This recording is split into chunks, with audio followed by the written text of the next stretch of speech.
Alright, what's up guys? Thunderbolts, the newest MCU film to hit theaters, and everyone's saying the MCU's back. Oh my god, this is one of the greatest MCU films I've ever watched.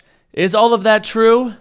Maybe. No, I do think though this is definitely a step in the right direction. A lot of Phase 5 has just been pretty underwhelming so far. You know, there hasn't been as many movies in this phase as past phases, but Thunderbolts, it kind of brings back that charm, that spark, that magic, that MCU magic that a lot of Phase 1 and Phase 2 had, 10, 12 years ago. And in a sort of way that definitely surprised me while watching it. I mean, even just from the beginning, the first 10, 15 minutes, you can tell that this is going to be a pretty entertaining and enjoyable movie. And a lot of that starts with Florence Pugh. I mean, if you don't like this actress, if you don't like her, something's fucking wrong with you because she is amazing. I first really saw her in Midsommar, one of my favorite movies of all time, but she is awesome as Yelena. I think this is my favorite movie of her that she's in, featuring Yelena, Black Widow. She was also in an episode of Hawkeye, the Disney Plus series, I think. I don't know. No one fucking remembers that shit anyways, but Yelena, Florence Pugh, this is definitely my favorite portrayal of her as a character, and that just is because of what they're trying to do in this movie. This is a rad-tad team up, much like, Suicide Squad or, the Marvel's version of that, I guess. All these anti-heroes, teaming up together. But the script and the storyline just really dives deep into how each of these characters is basically a reject. As Julia Louis-Dreyfus's character says, they're just losers. No one cares about them. And when you're a hired mercenary like that to, kill people, work for these certain bad guys who are kind of hiding behind the scenes, using you to do their dirty work, it can be pretty lonely. And with Florence Pugh's acting just spot on, getting those emotional beats that we need, actually, fleshing out her character and how she feels. There's a scene, too, where she's just telling, her dad, Red Guardian, how much she misses her sister, how much she misses Black Widow, and that he's never around.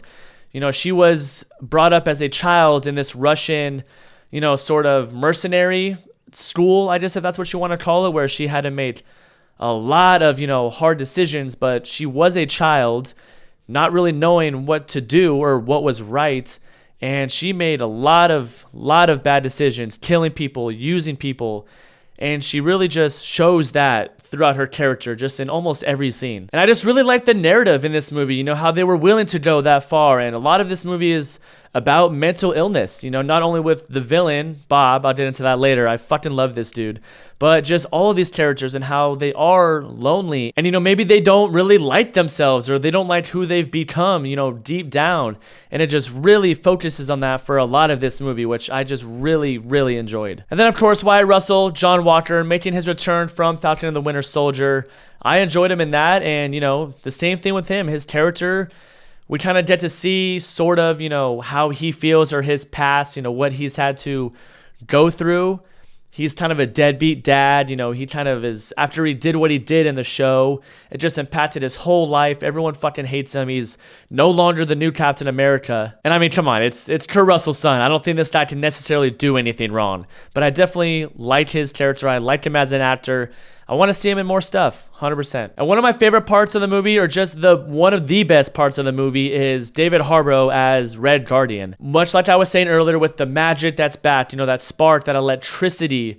This movie is surprisingly, absolutely hilarious. And a lot of that comes from the, if you want to call it comic relief, just the humor from Red Guardian's character. I mean, this dude is so fucking funny. The first time we see Red Guardian in this movie, he's, on his couch, watching TV. There's trash everywhere in his house. There's dishes piled up in the sink.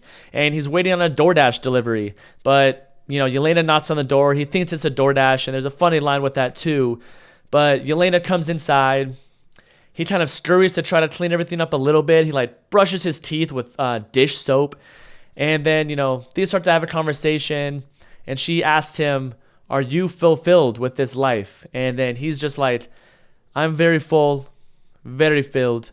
And it's just little stuff like that, he has great one-liners. Just that type of humor is all throughout this film with his character specifically. But it doesn't feel cheesy, it doesn't feel like phoned in humor. I think the script and a lot of the writing in this film is actually very strong. And of course, he just does obviously look hilarious in that Red Guardian suit. He's fat, his belly's always hanging out, so he just, looking at him in that suit will just make you chuckle. And then we have Sebastian Stan, Bucky Barnes, kind of eventually being sort of the leader of this Thunderbolts asterisk. And he's been in the most MCU projects, I believe. I believe it's him and Tom Hiddleston who have been in the most. And this guy, it's Sebastian Stan, dude. I mean, just fucking look at him. He's awesome. Bucky Barnes is one of the most likable characters in the MCU, without a doubt. He's over 100 years old. He's badass. He's got his vibranium arm. And he just does the same thing in this film. He's also hilarious. The first time we actually see him kind of in action as the old Winter Soldier type, he catches up to Red Guardian, Yelena, and John Walker, who are trying to escape the mercenaries who are trying to kill them after they escaped, that one situation in the beginning. And he pulls up in his motorcycle, taking out all the fucking army trucks. And at first you think he's kind of helping them out because they're all cheering like, "Buck, yeah, it's Bucky." And then he throws a table, I believe, which has a bomb attached to it. It goes in through the back window of the limo. And then he just takes the table, just smashes it on the ground. And it flips the whole limo over, and just that whole sequence was just so badass. And then we have Lewis Pullman, who plays Robert Reynolds, who eventually turns into Sentry, the main antagonist in this film, if that's what you want to call him, because we first get introduced to him as Bob. And I fucking love this guy so much. I think the way they portrayed this villain, the writing, just the fleshed out character that we get from him. We learn a lot about his past, who he is, and there's just no reason to not like this guy. He does eventually become the villain of the film in the third act. It's, I guess, kind of formulaic in some sort of way. The villain comes kind of out of nowhere, essentially. The first time you see him, you do know that it's going to be Sentry eventually, but they do a good job at just making you like this character, Bob. It's even his same name from his character in Top Gun Maverick, which is, I don't know if it's a coincidence or not, but this character, this actor is so likable. He's obviously the son of Bill Pullman, and they just look so much alike. But I do think that this character of Sentry, Robert Reynolds, who he suffers with another, once again, hammering home the theme of this whole movie, I think, is just mental illness. His character was a drug addict as a kid. He was making all these bad decisions, bad choices, getting into trouble, going to jail. So he offered to basically something similar to the super soldier serum, offered to be, or volunteered more so, to be experimented on by this secret corporation, which Julia Louis-Dreyfus's character runs. And Bob just has a lot of depth to him. You kind of sympathize with him and understand where he's kind of sort of coming from, and just another one of these new kind of tropes, not new, but, with Invincible, the same thing where they dive deep into why these villains become villains. Either something in their past has caused them or forced them to become a villain, or they're being used by these rich people. They don't really have a direction in life necessarily, and so they're taken advantage of. And we really, really just feel that fully with Bob in this film. And the first thing that we see with him in his Sentry costume, in his suit, he dyes his hair blonde. There's a lot of funny comments with that as well. But he fights the Thunderbolts for the first time, and he just doesn't break a single sweat. This dude is so powerful. He's throwing them across the room. He's just literally flicking. He's taking punches, face, in the gut. They're trying to stab him. He's basically impenetrable. And I believe that scene was all in one shot as well, which just, one-shotters, oneers will always be awesome to see. So that was a really cool scene. But then that's when he turns into the Void. When that certain part of him dies and then the Void takes over, that's what you see in the marketing, in the trailers. It's just a black silhouette, which looked fucking sick. And this is when he just starts really taking over New York, sending pretty much all the citizens to the Void, turning them into silhouettes on the ground. And you're wondering, even just from the marketing, from the trailer, how are these fucking ragtag group, how are these Thunderbolts going to take this dude down?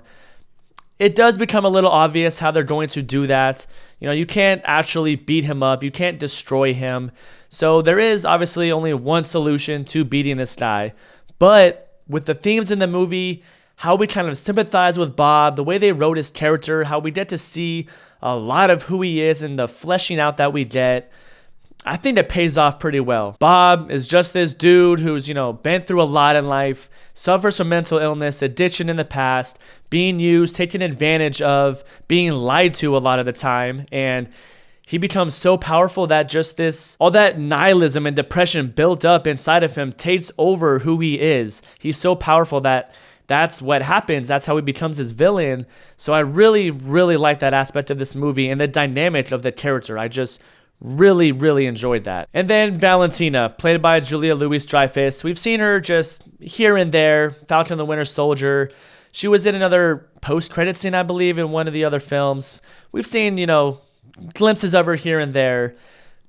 And she is also kind of the side villain, I guess, in this, or kind of the true villain, if that's what you want to say. But her character is just pretty lackluster. There's nothing really much to it. She's just that typical rich person in power who is just trying to cover up all of her mistakes, cover up all her loose ends, doing whatever it takes to, make her a name for herself. As you see in the very end, she kind of tries to switch it up on everybody as if this was the plan all along, and she's just always trying to cover her own ass. She doesn't give a fuck about anything else. There's another thing where you can't be good and, save the world or save lives, whatever it is, like they did in Invincible. But it just doesn't feel the same. It just kind of feels a little plain, kind of boring. But yeah, overall, I really enjoyed this movie. I don't know if the MCU is necessarily back. We'll have to wait till Doomsday, Secret Wars and all that. But once again, this is a step in the right direction. This movie is hilarious. It's back to that, semi-MCU magic that we all know and fell in love with 10 years ago. All those phase 1 and 2 movies, even phase 3. And maybe fallen victim to that sort of, formulaic MCU narrative that pretty much every superhero movie has, but it is a movie. But I do think there's a lot to like in this. There's a lot to be excited for. And there are 2 post-credit scenes, obviously a mid-credits and a post-credits. Both are awesome. The mid-credit scene is fucking hilarious with Red Guardian involving, the cereal box that we all see on the poster. He's in a grocery store. It's absolutely hilarious. And then the last scene, which I just figured out, was directed by the Russo brothers on the set of Doomsday. And it made sense because that scene does feel a little different, but definitely stay for that. I've heard that it's the best post-credit scene in the whole MCU. Don't go in expecting that, but it is awesome. This whole movie is just a kind of a breath of fresh air. So if you're a Marvel fan, MCU fan, go see this movie. You're going to like it, I promise. But as always, I appreciate you guys watching. My name is Zach. Like, subscribe, comment. Later.